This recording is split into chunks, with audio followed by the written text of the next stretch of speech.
एक छोटे और कच्चे से मकान में माया अपने पति रामू और बेटी चिंकी के साथ रहती थी। माया और रामू का घर कच्चा था, उनके हालात कुछ खास ठीक नहीं थे। वहाँ काफ़ी गरीब थे, दिन रात मेहनत करते थे तब जाके उन्हें सूखी रोटी खाने को मिल पाती थी। रामू कहता था, अरे मुझसे तो कुछ हुआ नहीं जाता, अब मुझे कुछ समझ नहीं आ रहा है कि नया घर कैसे बनवाऊँ। रामू सुबह होते ही मेहनत करने के लिए जंगल में लकड़ियाँ लेने के लिए जाता था। रामू बेचारा काफ़ी सीधा साधा, भोला और ईमानदार था, इसी वजह से उसकी हालत ऐसी थी। इधर माया भी दूसरों के यहाँ पर नौकरानी का काम करने के लिए जाया करती थी, जिसमें उसे सिर्फ थोड़े से पैसे ही मिल पाते थे, जिससे वह अपने घर का गुजारा कर लेती थी। उसकी सेठानी भी काफ़ी खड़ूस थी, लेकिन फिर भी माया उसके यहाँ पर काम करती थी। सेठानी हमेशा उसे डांटती थी, माया फिर भी उसकी डांट सहन करती थी, क्योंकि उसे अपना घर चलाना था। वहाँ बेचारी करे तो करे भी क्या, कोई दूसरा उसे काम देने को तैयार ही नहीं था। थोड़ा समय बीतता चला जाता है।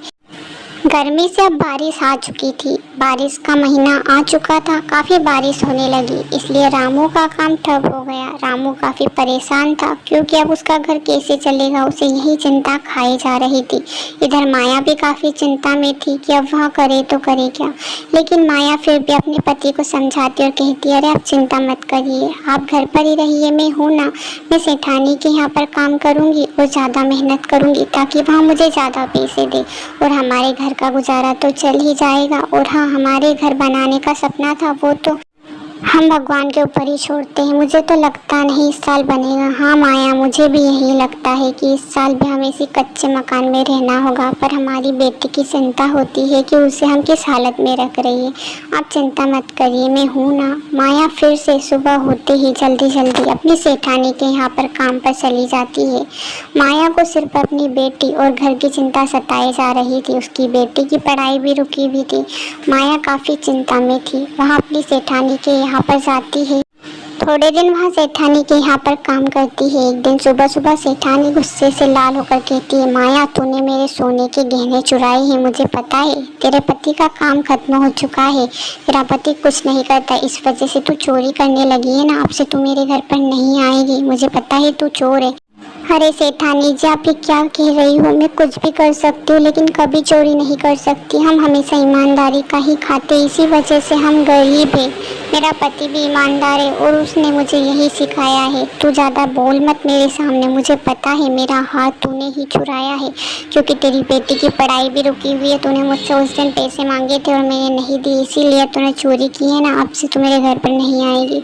ठीक है सेठानी जी, जैसे आपकी मर्जी, लेकिन मैंने आपका हार बिल्कुल नहीं चुराया।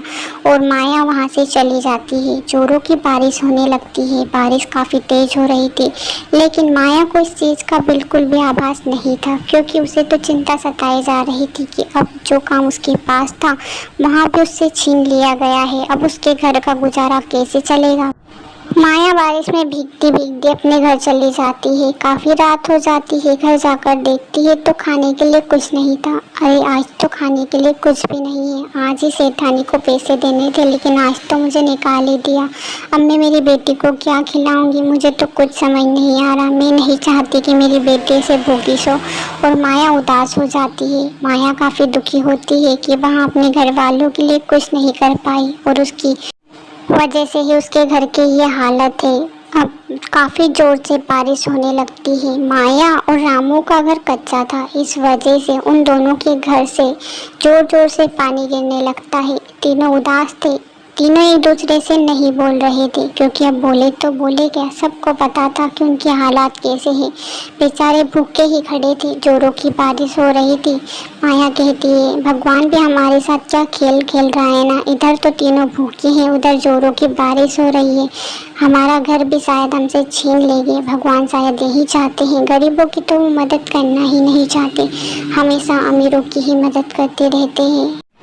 काफ़ी ज़ोरदार बारिश होती है जिसकी वजह से गांव के तालाब भी भर जाते हैं और गांव के घरों में पानी घुस जाता है और तो माया तक के घर में पानी घुस जाता है। वे जैसे तैसा गुजारा करते रहते हैं। काफ़ी समय बीतने के बाद एक दिन की बात है जब सुबह सुबह सेठानी की एक बेटी थी जो बारिश में भीग रही थी। काफ़ी ज़ोर से बारिश हो रही थी। सेठानी की बेटी अभी शहर से आई हुई थी। उसे अभी घर का पता तक नहीं पता था, सब कुछ भूल चुकी थी। काफ़ी वर्षों के बाद वहाँ घर लौटी थी। वहाँ रास्ते में चली ही जा रही थी कि उसे कोई घर मिल जाए। अरे मुझे इस समय कौन सा घर मिलेगा, इसी छोटे से घर में देखती हूँ कि कोई ना कोई तो मिलेगा, माँ का पता ज़रूर बताएगा। मैं तो इतने दिनों बाद आ रही हूँ, मुझे तो घर का भी पता नहीं पता, अब कैसे घर जाऊँ कुछ समझ नहीं आ रहा। वहाँ घर के अंदर जाती और कहती है कि आपको पता है क्या, मेरी माँ सेठानी है इस गाँव की, उनके घर जाना है। मुझे पता नहीं पता, मैं उनकी बेटी ही हूँ। मैं यहाँ पर काफ़ी दिनों बाद आई हूँ इसलिए मैं मेरे घर का पता ही भूल गया, आप मेरी मदद कीजिए। अरे आप सेठानी की बेटी है, मैं उनके यहीं पर काम करती थी, मैं आपको उनके यहाँ पर ले चलूँगी, लेकिन अभी तो बहुत ज़ोरों की बारिश हो रही है। आप ऐसा करिए मेरे घर पर ही ठहर जाइए, फिर हम दोनों साथ में चलते हैं। मैं आपको घर छोड़ दूँगी और मेरे घर वापस आ जाऊँगी। आप चिंता मत करिए, मेरे घर में आराम से रहिए। यहाँ घर आपका ही समझिए, मैं आपकी माँ के यहाँ पर ही काम करती थी, लेकिन अब उन्होंने मुझे निकाल दिया। वहाँ सारी बातें उसको बता देती है। उस दिन वहाँ सेठानी की बेटी को अपने घर पर ही रखती है और काफ़ी खातिरदारी करती है। उसके पास कुछ नहीं था फिर भी वहाँ प्यार भरपूर देती है। दूसरे दिन जैसे ही सेठानी के पास वहाँ छोड़ने जाती है, सेठानी की बेटी उसकी माँ से कहती है, माँ मुझे अब कुछ भी हो लेकिन यही नौकरानी चाहिए, चाहे कुछ भी हो जाएंगी, सैलरी बढ़ा दो। आपको पता ही कितने ईमानदार है। कल जोरों की बारिश हो रही थी, मुझे आए गाँव में बहुत दिन हो गए थे, मुझे पता भी नहीं पता था कि घर किधर है। मैं इनके घर पर चली गई, इन्होंने मेरी काफ़ी मदद की। अब यहाँ इसी घर में काम करेगी, चाहे कुछ भी हो जाए। सेठानी को अपनी गलती का एहसास हो जाता है क्योंकि उसका हार भी उसे उसके कमरे में से ही मिलता है। वहाँ माया की तरफ प्यार भरी निगाहों से देखकर कहती है, माया मुझे माफ़ कर दो, मैंने तेरे साथ बहुत गलत किया, हमेशा तेरे साथ ऐसा व्यवहार किया और तूने मेरी बेटी की ही मदद की। कल रात को तूने अपने घर में रखा, चाहे तेरे पास कुछ खाने का था या नहीं, लेकिन तूने मेरी बेटी को खाना खिलाया और तूने अपना फ़र्ज अदा किया। अब तू मेरे घर पर ही काम करेगी और तुझे सैलरी भी बढ़ा दी जाएगी। और हाँ, मेरी बेटी का एक शोरूम है, वहाँ पर ही अब तू काम करेगी क्योंकि वहाँ बहुत बड़ा शोरूम है और वहाँ पर एक मैनेजर की ज़रूरत है और वहीं पर तू आप काम करेगी, मेरी बेटी की मदद करेगी, मुझे काफ़ी अच्छा लगेगा। वैसे भी तेरी जैसी वफादार औरत अगर वहाँ पर मेरी बेटी के यहाँ पर काम करेगी ना तो मुझे बहुत ही खुशी होगी।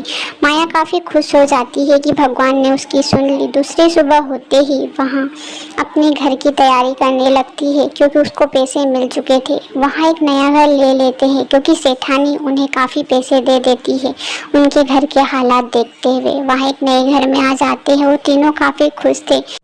उन तीनों को नया और सुंदर घर मिल चुका था, उसमें वहाँ तीनों काफ़ी खुश होते। माया कहती है, भगवान ने हमारी सुन ली, वहाँ गरीबों की भी मदद करते हैं। मैंने उस दिन उनको भला बुरा कहा लेकिन उन्होंने फिर भी हमारी सुन ली। अब मैं काफ़ी मेहनत करूँगी, अपनी बेटी को पढ़ाऊँगी लिखाऊँगी, एक अच्छे से स्कूल में पढ़ाऊँगी और उसे भी बड़ा इंसान बनाऊँगी। हम जैसे गरीब जैसी ज़िंदगी उसे बिल्कुल भी नहीं दूँगी, उसे पढ़ाऊँगी लिखाऊँगी, एक महान इंसान बनाऊँगी।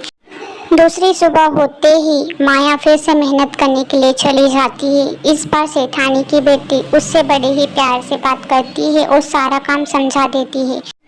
माया भी सारा काम समझ जाती है। माया काफ़ी खुश थी क्योंकि अब उसे पहले से ज़्यादा पैसे मिल रहे थे जिससे उसका घर का खर्चा तो चल ही रहा था, उसकी बेटी की पढ़ाई भी चल रही थी। वहाँ उसको धन्यवाद देती और कहती है, आपकी वजह से ही यहाँ सब हुआ है, इसलिए आपका बहुत बहुत शुक्रिया। वहाँ उसे धन्यवाद देती है और एक दिन उसकी बेटी को पढ़ाकर वहाँ महान इंसान बना देती है। कहानी पसंद आए तो चैनल को सब्सक्राइब करके वीडियो को लाइक जरूर से कर देना। Thanks for watching.